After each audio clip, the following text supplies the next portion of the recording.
您终于回来了。公孙先生怎会焦急若此？田青来了。他回来干什么？他带来了一件东西，是重要的证据啊。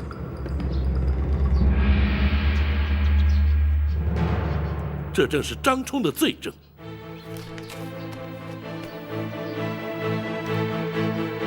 包大人，他才是害死我爹的罪魁祸首，请包大人替草民做主。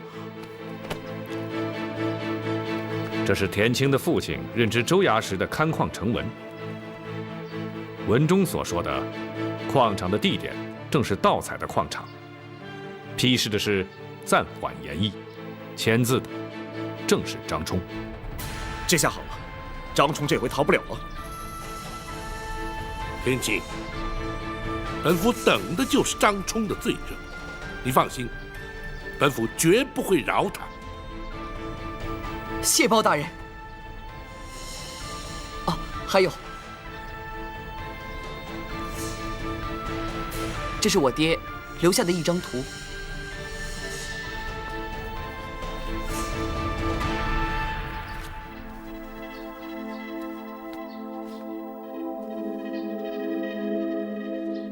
大人，这是矿场的地形图。哦，田青，那图可是你爹所绘制的？不是，如果是我爹绘制的，我一定会认得。大人，这张图至少应该有100年之久，这羊皮是经过特殊处理才能保存到现在。哦，难道说100年前就已经发现了这条矿脉？正是。这张图指出了开采金矿的正确地点。可是令人不解的是，为何到现在才被开采出来？这么说来，当初有人拿着这个羊皮，要田青他爹按图勘矿，以求确认。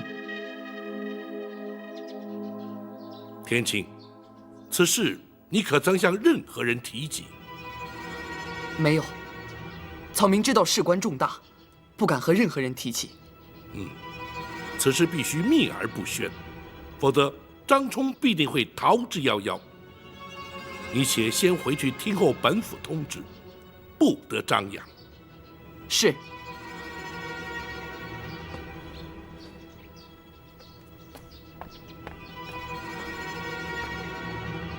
这是目前将张冲治罪唯一的证据。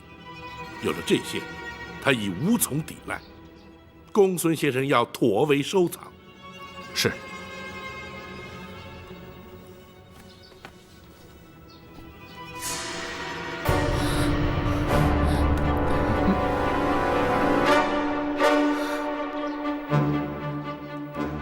婉儿，大人请稍后，婉儿去就来。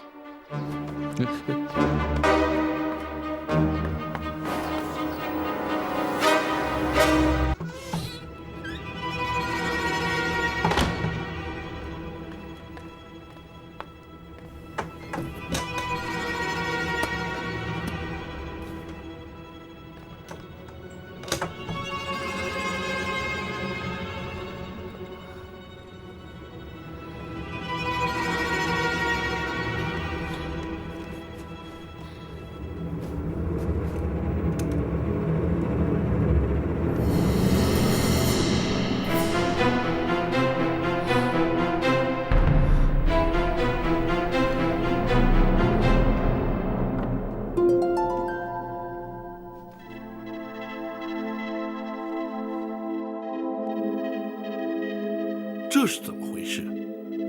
图案花纹竟然完全相同。婉儿，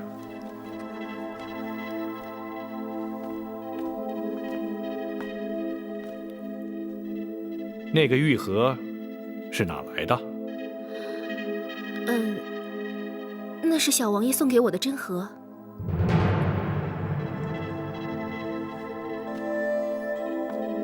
这上面的图案，应该就是柴家当年的皇室印记。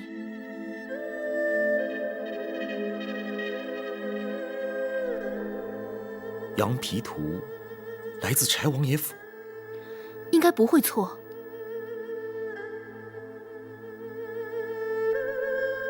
张冲跟王爷府的关系虽然密切，可是那么重要的金矿图，不可能落在他手上。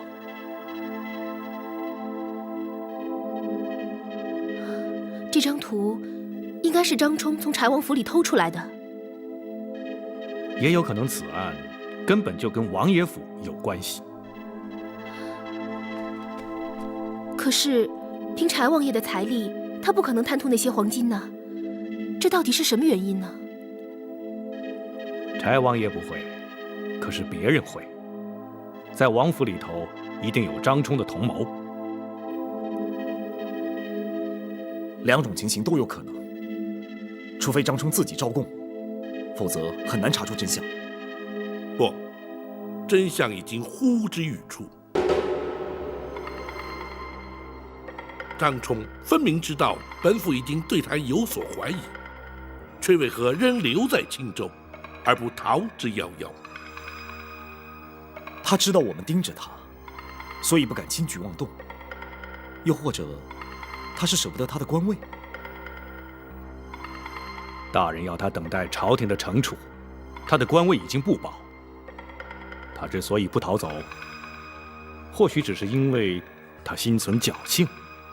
不，真正的原因应该是那批黄金还在青州。可是我们已经查过州衙，他不可能放心交给别人呢。倘若本府推断不错，黄金就藏在王府之中。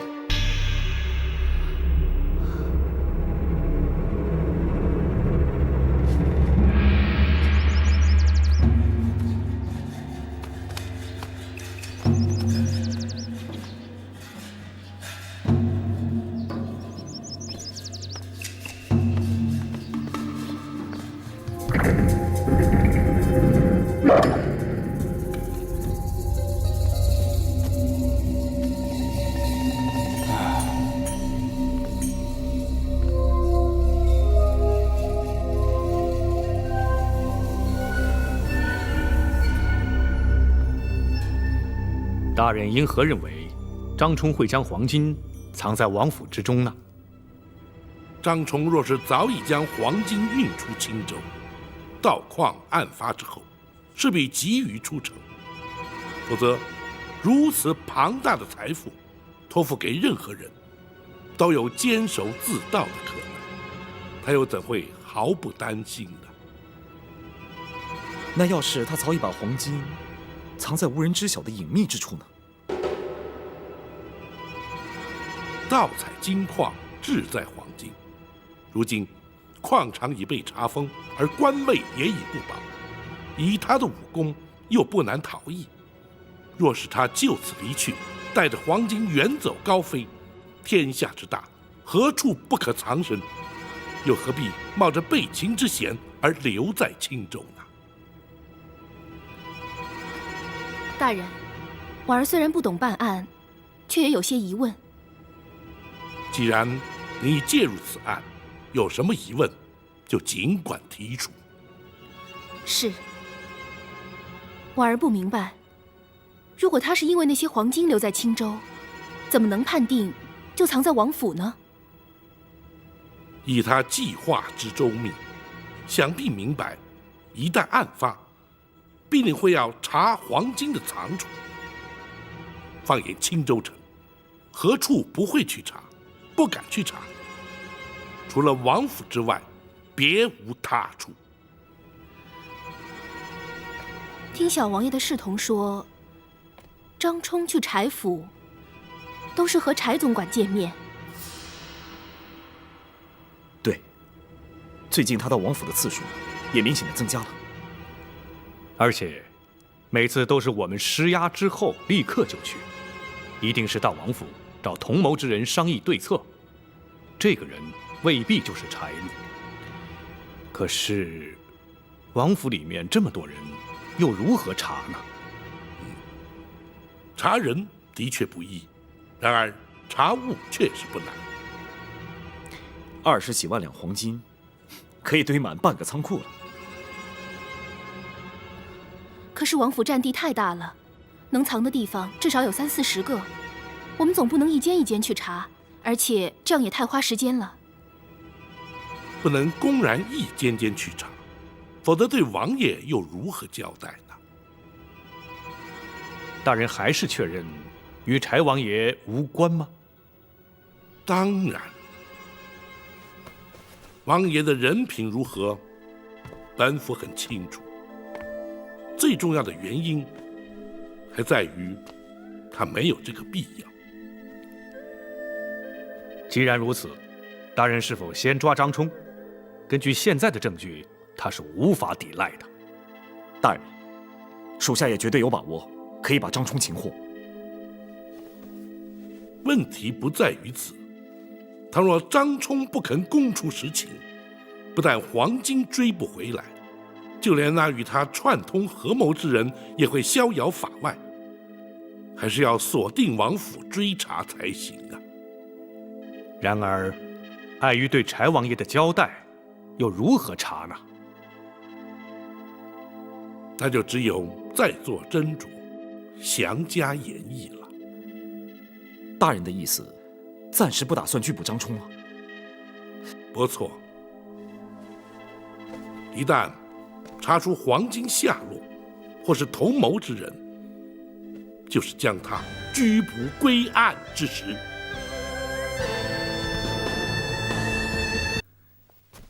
大人，虽然目前不能肯定柴禄就是张冲在王府之中的同谋之人，不过以柴禄在王府当中的地位而论，他的确最容易以各种名目把黄金藏在府中，而且有绝对的把握不让外人察觉。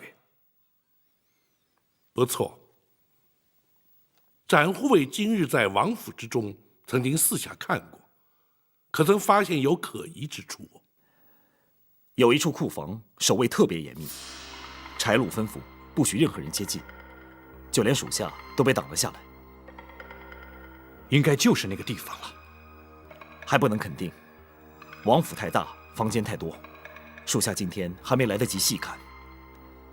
除非我能一间一间的查，否则很难查出黄金到底藏在哪一个房间。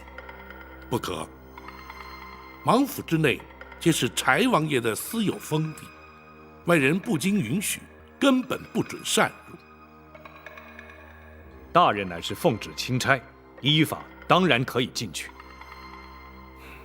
话虽如此，在未能确定之前，就贸然逐间去搜，并不妥当。若是能够搜出，尚且罢了；若是查不出，非但对王爷无法交代，甚至可能惊动他们将黄金撤走。如此一来，此案岂不是追不下去了？大人，是否能让属下夜探王府？这样恐怕不妥吧？展护卫方才不是说过，王府之中房舍极多，若是趁夜去查，至少要10天半个月，这样岂不是延误了时机？没错，除非我们能排除一些目标，或许更有可能。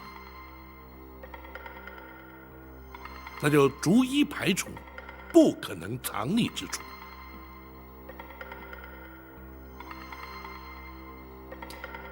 公孙先生，倘若是你，你会把黄金藏在哪里？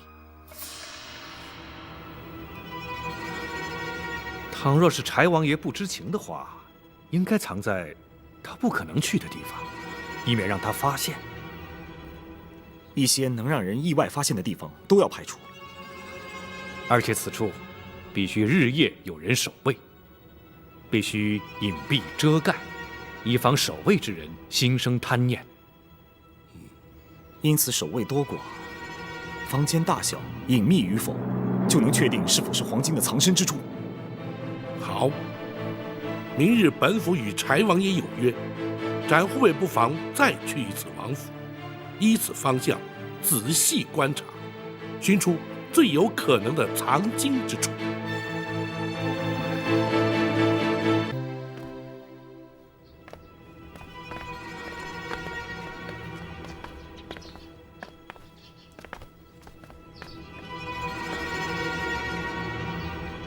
这个库房是放什么的？文物库房。哦，那一定很贵重吧？是啊。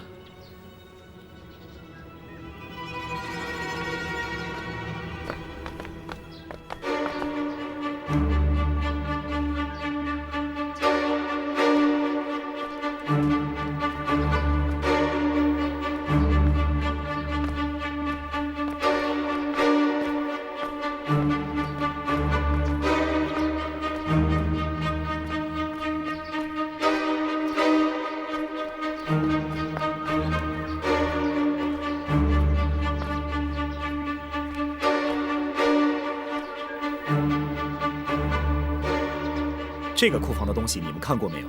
没有，为什么？柴总管不准接近。你们也是卫士，为何他们能去，你们却不能？他们只受柴总管管辖。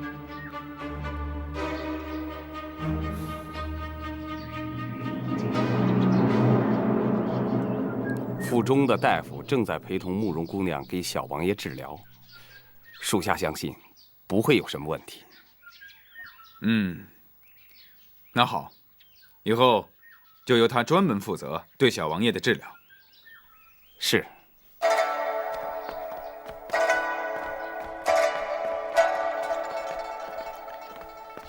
王爷，大人，怎么今天不下棋了？啊，包大人不太舒服，本王就算胜了，也是胜之不武啊。王爷不愧是王者之风，绝不占人便宜。包大人，回驿馆去休息，展护卫继续可以在王府里转一转。不，展昭还是陪大人回府吧。怎么，2天就把本王这王府转完了？王爷府如此宏伟壮观，岂能轻易看遍？那好，那就随时再来。本王说过，本府上下凭你随便看。多谢王爷。王爷，包拯告退。包大人请。是。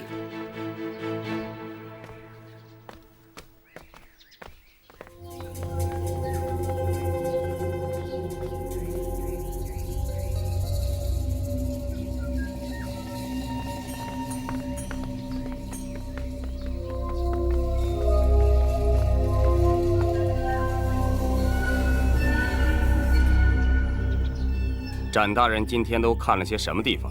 回总管，库房。哪间库房？都看了。昨天他看的那一间呢？也看了。他昨天看了，为什么今天还看？他问库房里有什么。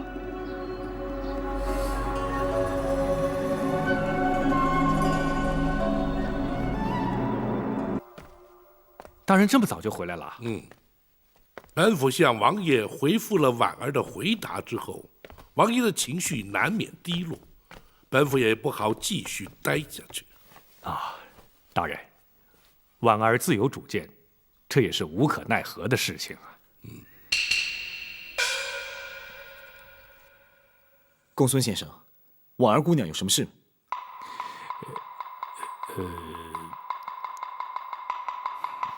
那是婉儿的私事，有机会再向展护卫说明。今日在王府之中，可曾看出什么端倪？大人，属下几乎可以确定黄金的藏身之处。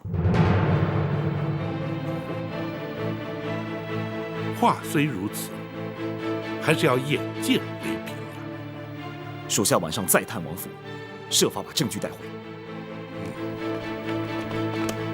启禀大人，什么事啊？张冲又进了王爷府。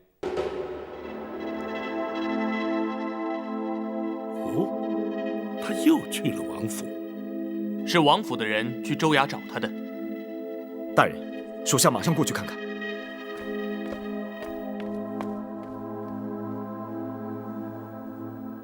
字画，100两，100两。过来，这2天都给我盯紧点，明白，一刻不能放松，有事及时禀报。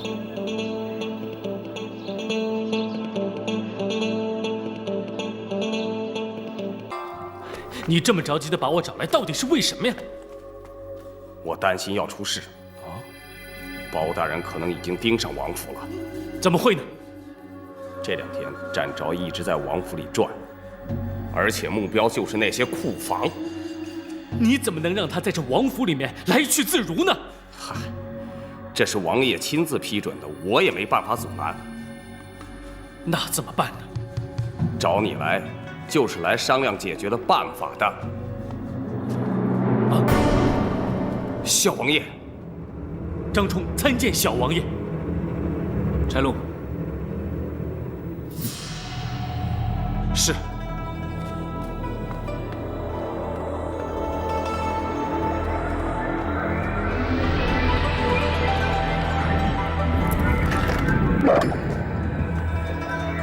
小王爷请。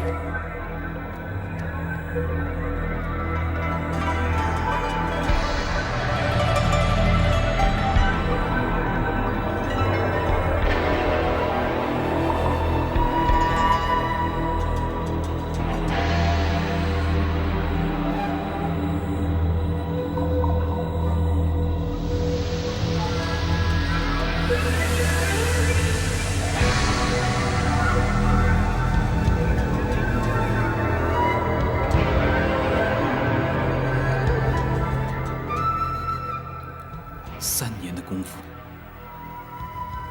这20万两黄金，真的得来不易。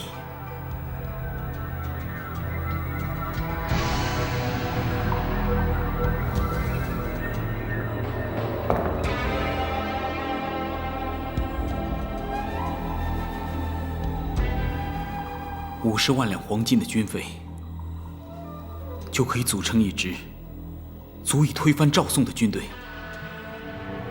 我柴家能否复兴大周，就看此一举。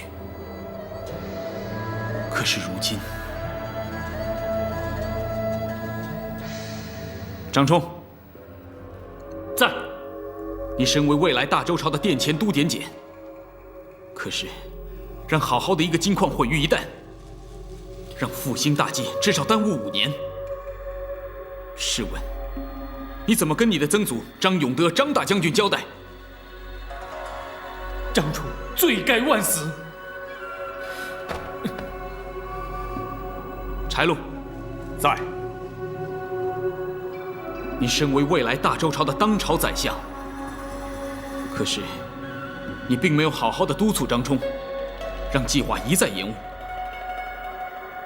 你将来怎么能够辅佐我，又怎么能率领朝臣呢？柴路，情愿领罪。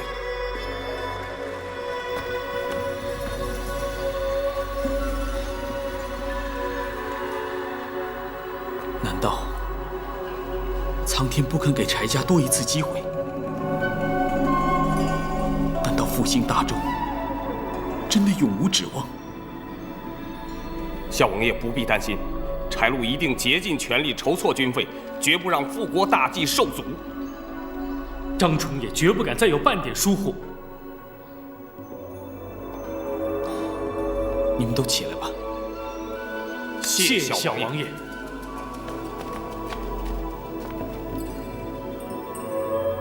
或许是我对你们太过严苛。大周灭亡近100年，到如今，还以臣子对柴家相称的人寥寥可数。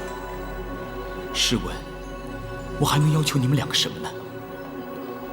小王爷，张家后人奉柴家为主之心绝无改变。柴路4代供职宫中府中，柴路的子孙必定永远效忠。好，就因为你们2个人，让我觉得大周复国有望。筹措军费之事，你们要加快脚步，早一日筹足，就早一日举事。你们2人责无旁贷。是。至于展昭前来探望之事，你们不用太担心，无凭无据，包大人怎么样也不能强行来搜。小王爷，是否还是未雨绸缪来得好一些？你们两位还有什么好的想法？杀了包大人。只要包大人一死，没有人能够进王府，谁也查不出来，这黄金就藏在府邸之内。小王爷，这是府邸抽薪之计，以目前情势来看，也只有这样才是保全的方法，请小王爷三思。属下立刻可以着手进行刺杀的行动。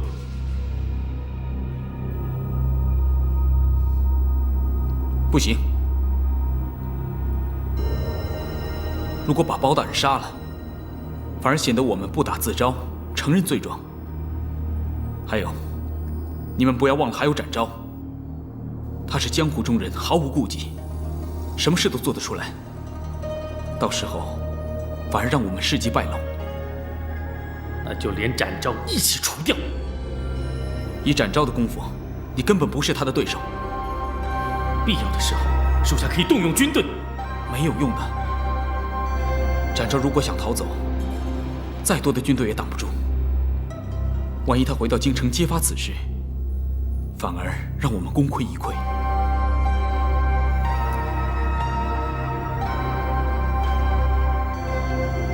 反正你们记住，一定要稳住，不能乱了方寸。是。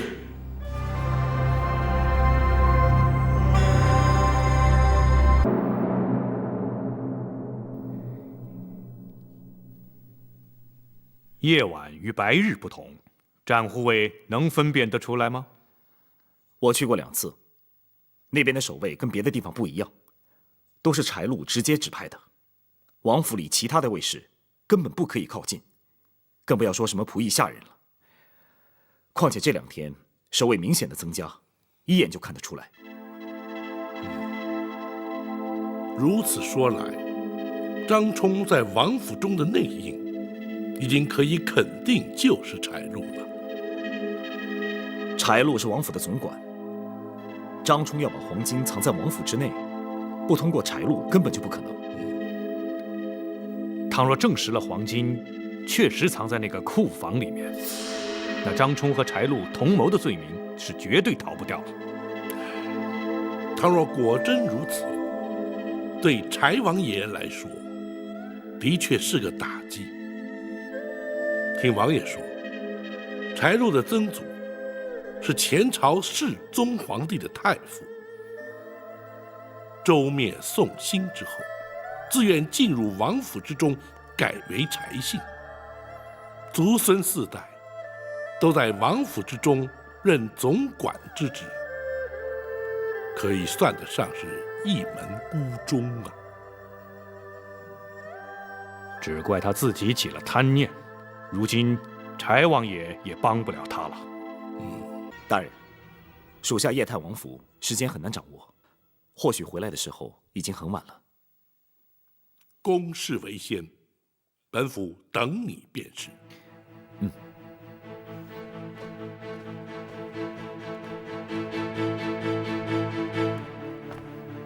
展护卫，展护卫，展护卫，你一定要特别小心，万一惊动了守卫就麻烦了。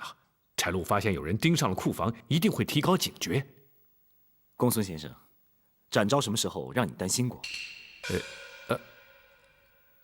是，我多虑了。展护卫，如果黄金藏在夹层或是密室里，就是一定有暗门。开启暗门的机关通常在墙柱或是摆设上。展护卫，公孙先生，别忘了展昭来自江湖。展护卫切莫见怪，是我太过担心了。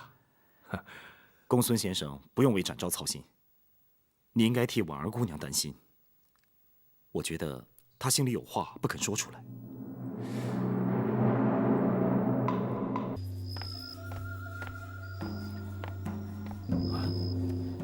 你怎么在这个时候到这里来了？出了什么事情？别急，我找你有要紧的事商议。就不能等明天？不能。好，你说。你从王府走了以后，我越想越不对劲。展昭他究竟发现了什么，盯上了王府？你这话是什么意思？范勇那批军中的人只知道替你采矿，我的介入，他们根本不知情。不错，他们的确不知情。只有郭北和几个心腹负责送黄金到王府。依照你的说法，郭北那批人一个活口都没留下来。的确没有活口，我有绝对的把握。那包大人有什么理由怀疑王府，甚至派展昭前来探查？原因很简单，你已经被人盯上了。矿场事发以后，你来王府的次数越来越多，他们可能已经派人跟踪你，于是就将王府列为侦查的目标。他们想从我身上追到黄金的藏处。不错，这就是他们的目的。难怪包大人让我暂时留任，难怪他对我充满了怀疑，却没有任何动作。原来这一切只是为了让我带着他们找到黄金。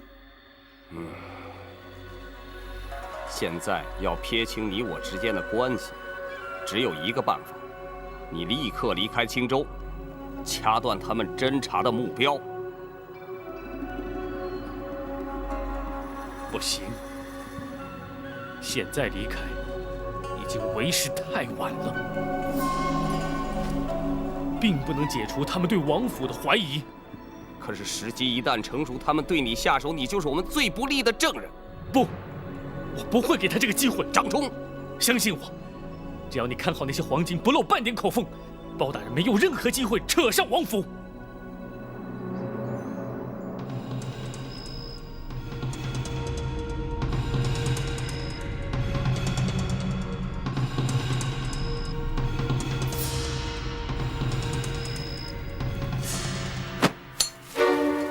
谁？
大人，这个世上恐怕很少有人看到这么多黄金放在一起，难怪有人为了它不惜一切，做出令人发指的事情。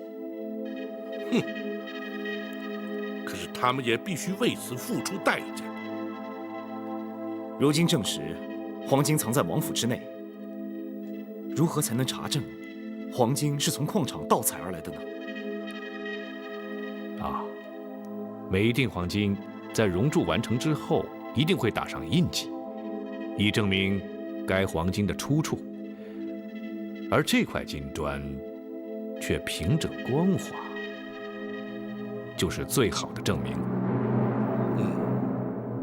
这样的证据，的确是毋庸置疑了。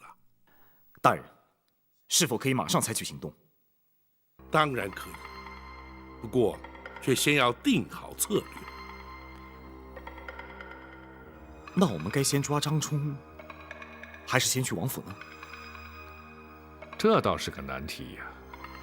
不管先到哪一边，另外一边一定会心生警惕。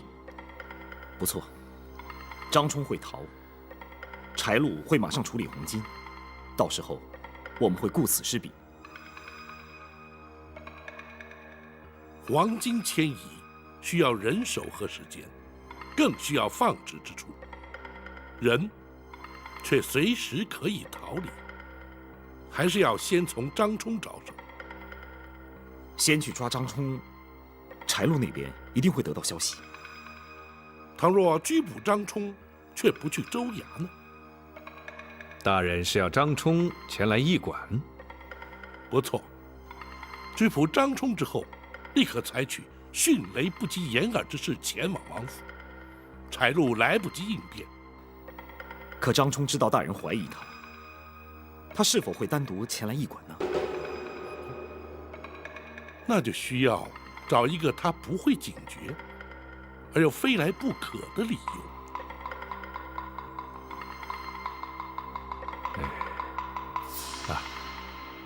大人，如果朝廷对张冲的处置已由地补送到，若以此为由，让他前来驿馆当面听取，是否可行？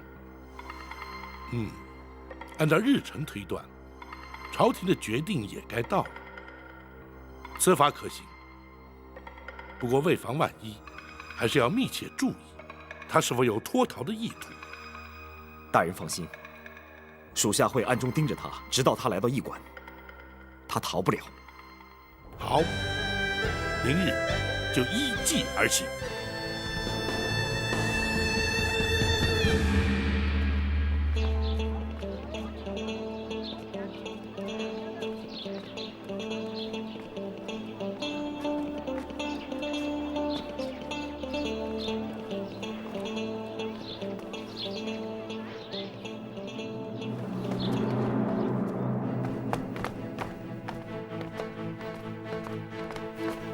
张大人，方才衙役来报，两位要见本座。是，我们奉了包大人之命来请张大人前往驿馆。一大清早，包大人叫本座去是为了何事啊？昨天地铺送来朝廷的紧急公文，大人说那是朝廷对张大人的裁夺，请张大人前去听取。哦，既然是为了公事，包大人何不前来州衙？张大人是要大人亲自前来？不，本座只是好奇而已，怎敢劳动包大人？既然如此，还请张大人随我二人一同前往。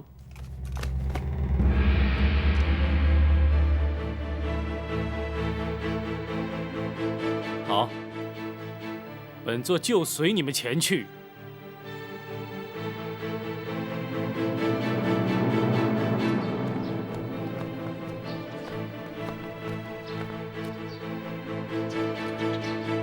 张大人，请。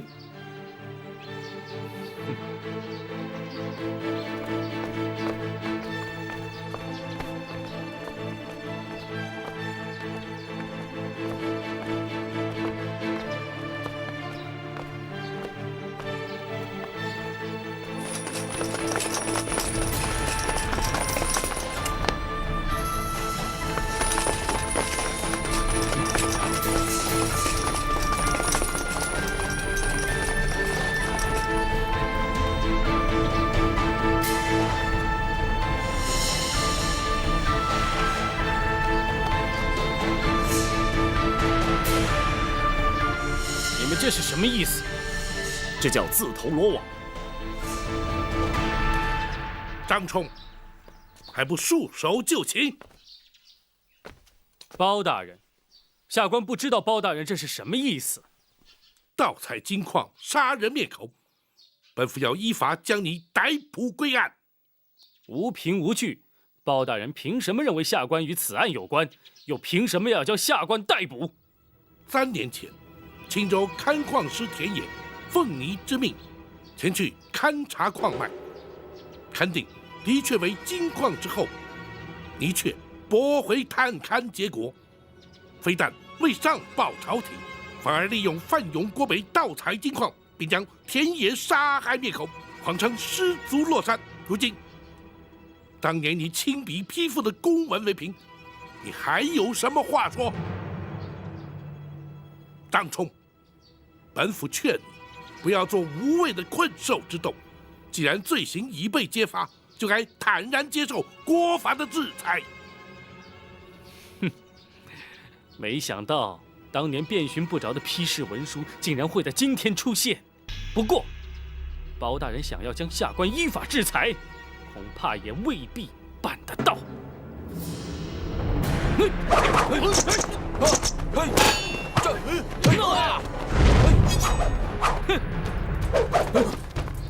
我倒要看看谁能接得下我这杆枪。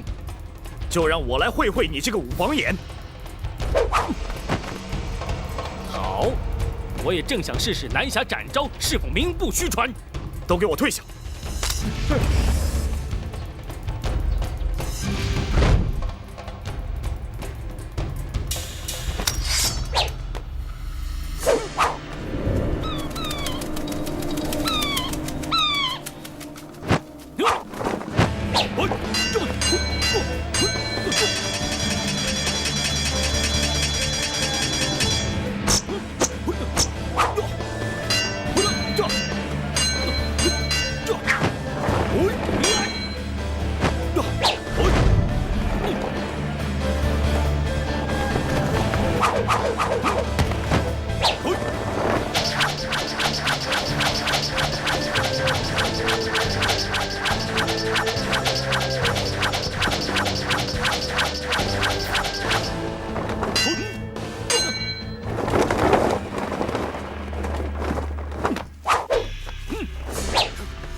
剑法竟如此高明，你还是乖乖的弃枪伏法吧。不，就算死，我要找个人陪。大人小心！保护大人！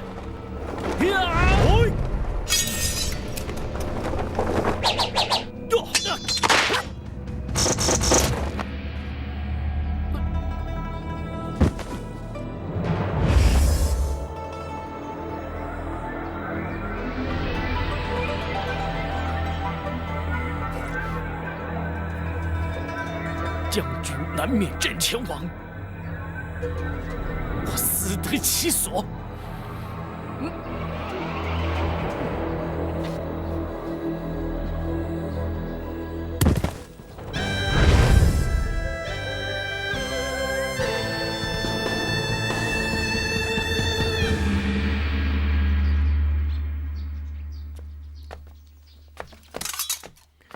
大人，他是存心想死，以为这样就保住了柴路了。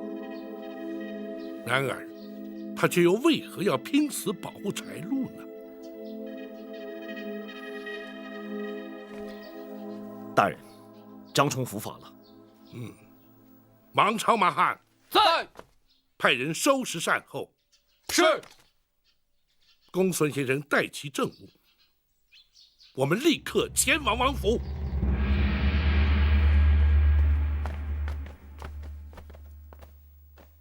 王爷。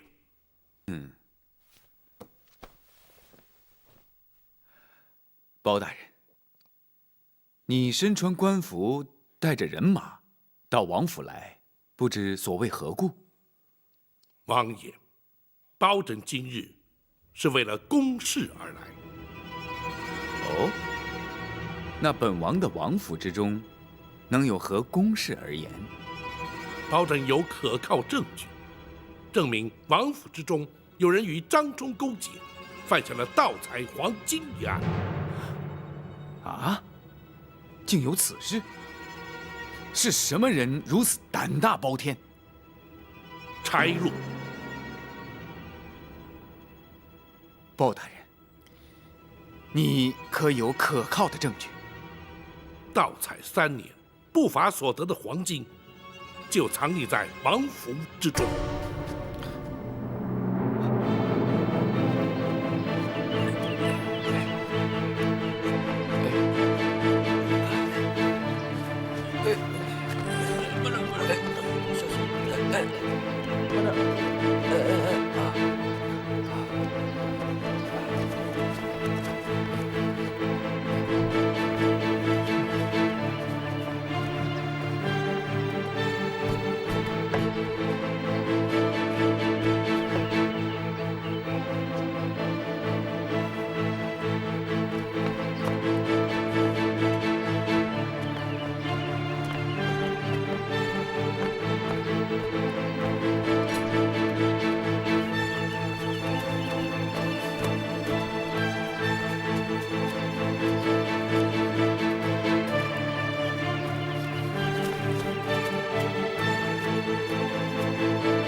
你好大的胆子！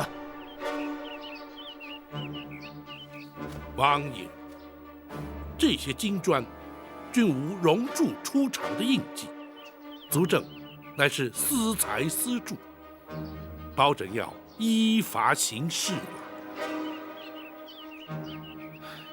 事实俱在，本王无话可说，请包大人尽管放手去办。多谢王爷。王朝马汉在。将赃物清点列册查封，带回驿馆先行保管，待朝廷派员前来接收之时，依法缴库。是。张龙赵虎，属下在。柴禄罪证确认，将他押入大牢，严加看管，听候审讯。是。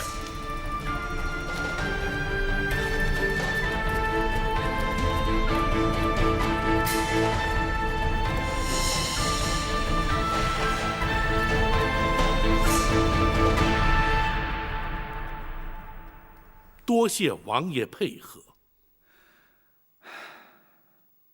本王平时并不过问府中之事，导致那柴禄欺上瞒下，违法乱行，还请包大人见谅。柴禄违犯国法，乃是个人行为，既非朝廷官员，又无责任归属，自然与王爷无涉。正所谓人上一白，形形色色，王爷又怎能全班洞察？唉，本王调教无方，难辞其咎啊。不过，那柴禄与张冲勾结合谋，包大人是如何查获？莫非是那张冲被擒，招供出来的？回禀王爷，张冲他持械拒捕，更图谋行刺大人，已经被当场格杀。哎，他怎么这么糊涂啊？包拯乃是根据一件物证判定，进而循线追查，才查出柴禄涉案。什么物证？此物还是出自王府之中。哦。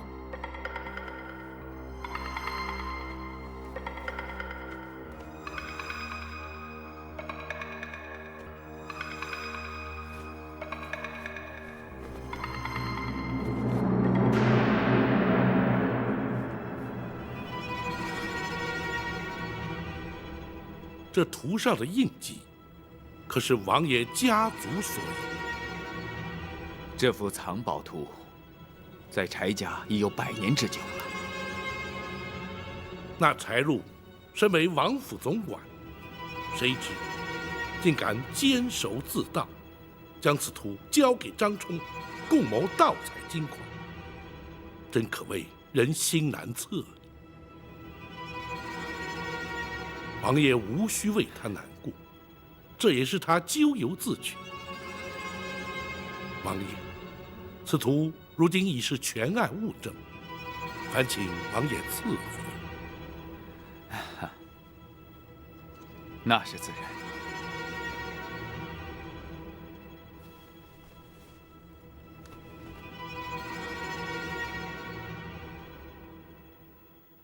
王爷，如今此案人赃俱获，今日整理清查，明日包拯便要升堂审断了。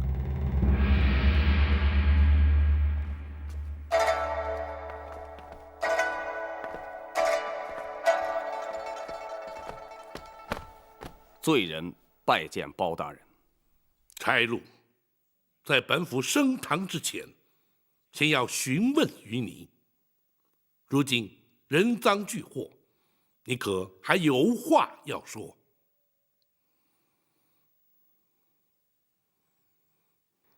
我本以为此事天衣无缝，不会有人发现，但最终还是没有瞒过包大人您。我只能说，天不从人愿，别的我无话可说。然而本府却要问你，那张羊皮矿脉图，可是由你交给张冲，由他负责开采金矿的？事到如今，我没有什么可隐瞒的。不错，我身为王府的总管，王府的古玩器物均由我来经营。3年前，我无意当中发现了羊皮图纸，我就指使张冲按图索矿，没想到还真是找着了黄金矿藏。那张冲与你有何渊源？你又如何信得过他？我与张冲乃是世交，祖上同朝为官，我们俩又是从小的玩伴，我绝对信任他。那张冲文武双全，又蒙朝廷器重，只要尽忠职守，日后必能飞黄腾达，又怎会弃之不顾，与你狼狈为奸，犯下如此滔天大罪？包大人，您可真是难得一见的清官啊！这与本府是否清廉，又有何关？包大人不知道其他官员的情形，普天之下入朝为官者，有几个人不是为了贪图名利？这个矿场给我和张冲所带来的财富，够几辈人享用。张冲没有理由不动心。哼！就为了贪图那些财富，却让他送了一条性命。谋事在人，成事在天，只怪他没那个福分。然而你们的所作所为，非但让无数的矿工受难，更让柴王爷蒙羞。这一点，你又可曾想过？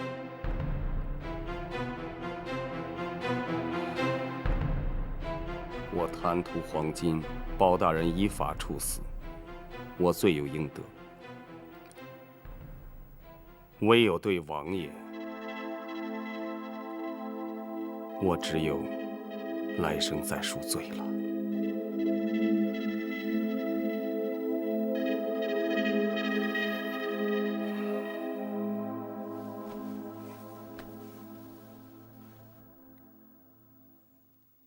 大人，柴禄所说并非实言。哦，展护卫是据何而论？张冲私采金矿被大人查获之后，接下来他应该明白，大人会查出主谋是谁。可是他却留在青州不走，显然，他不相信柴禄，怕他会私吞黄金。可柴禄却说，他们互相信任，这话显然是假。詹护卫言之有理。柴禄，你可有说辞？展大人想的太多了。张冲做事一向缜密，他有把握让包大人抓不住他的证据，所以他才留下的。可今天他知道大人掌握他3年前批复的公文，已经足以证明他有罪。他的武功虽然不如我，若是有心逃走，也并非绝无可能。可是他却选择刺杀包大人，丧命在我的剑下，这又为何？他是为了维护我？一派胡言！他怎么可能为了你而牺牲性命？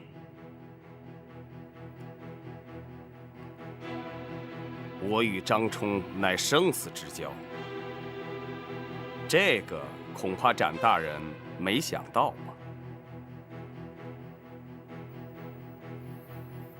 柴禄，不论你所言是真是假，如今那张冲已死，黄金又是由你所藏的库房之中搜出，罪证确凿，毋庸置疑。明日本府升堂之后，再详加论断。柴禄无话可说，任凭包大人发落。张兆虎，属下在。将柴禄押回大牢，由你2人亲自率府中官兵严加看管，不得有误。是。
父王，您什么时候来的？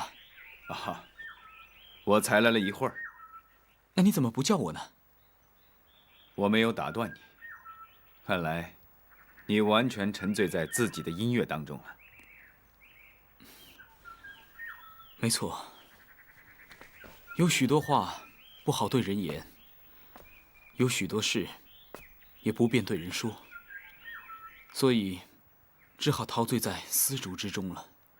是的，你是有许多话没有对父王讲。父王话中有话。我的确有别的意思。张冲和柴禄的事，你都听说了？听说了。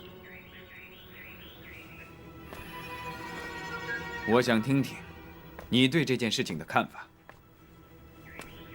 坐吧。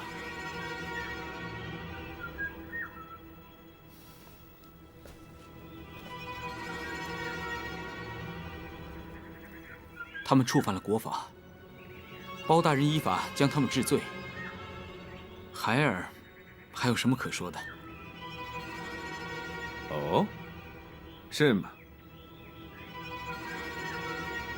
那他们盗采金矿，你也没什么可说的？孩儿不明白父王的意思。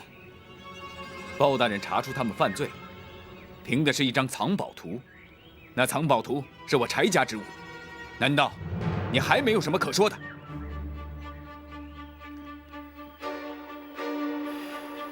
那是你14岁那年，因为你摔断了腿，你的祖父为了讨你的欢心而赠予你的。难道此事你全忘了？父王，此事别人也许不知，可是赠图的是我的父王，受图的是我的亲子，我怎会不知？柴禄是王府的总管，如果藏宝图不在他的手上，他又怎能拿去与张冲勾结盗采金矿？当包大人出示此图，我一看图上的印记，就知道此案是你所为。为什么？到底为什么？父王，藏宝图在柴家100年，是柴家所有。图中的金矿是柴家所有，甚至现在的赵宋天下也是柴家所有。柴家把拥有的东西拿回来，这本来就是天经地义、理所当然的。住口！如今天下早已不是柴家的天下，山里的金矿更属朝廷所有。你凭什么去开采？你凭什么占为己有？你凭什么去牺牲多条性命？父王，你根本就不明白。我是不明白，我也不想去明白。我现在最担心的是包大人会不会查到你的身上。一旦如此，连我这个王爷也保不住你了。父王，您放心，张冲之所以被他们所杀，也就是因为他们不肯把我供出来。否则，以他的武功，他应该可以逃走的。所以包大人肯定不知道这件事情与我有关。别忘了，还有一个柴禄。柴禄他不会说。你怎么这么有把握？父王，你平时少管府中的事，而孩儿却跟他多有接触，他是不会背叛我的。除非父王你要大义灭亲，把我供出来，交给包大人。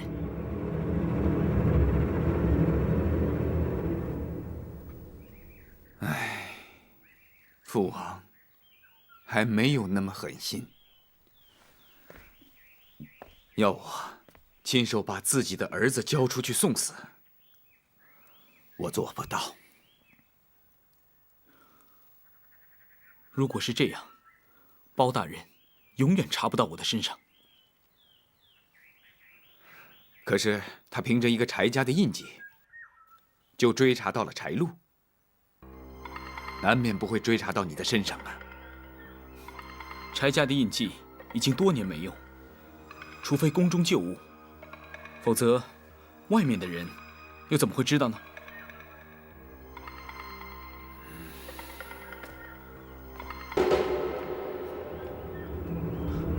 婉儿，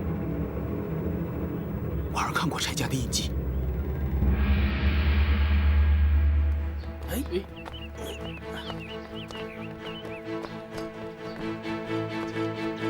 慢一点啊！慢一点，慢一点，小心点。哎，小心别倒了。慢一点。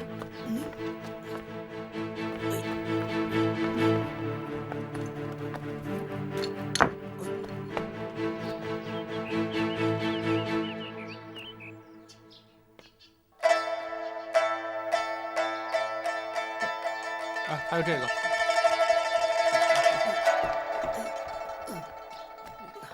哎，慕容姑娘，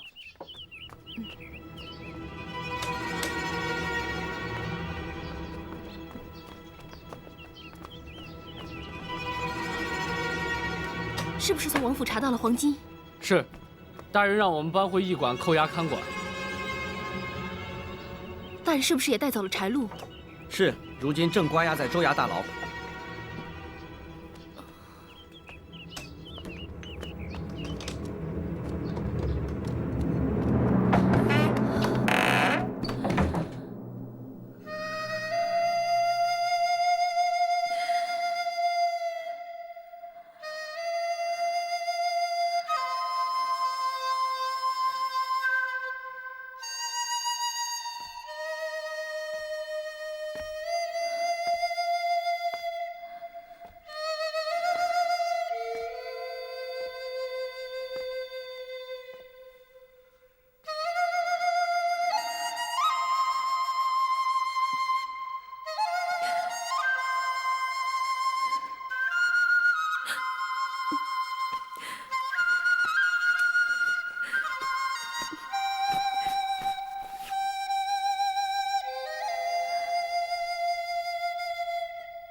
照你这么一说，你送给他的那个真和尚，就有我们柴家的印记。原来包大人是根据这一点才找到我们王府的。这一点也是我始料未及的。可这也不能证明你就牵扯在其中。没人知道藏宝图是你交给柴禄的。你不用担心，父王，我不是担心包大人抓不抓到我，我是为婉儿的事而感到无奈。玉儿，那个玉盒没有能够让我抓住婉儿的心，却让包大人把柴禄给抓住。嗯。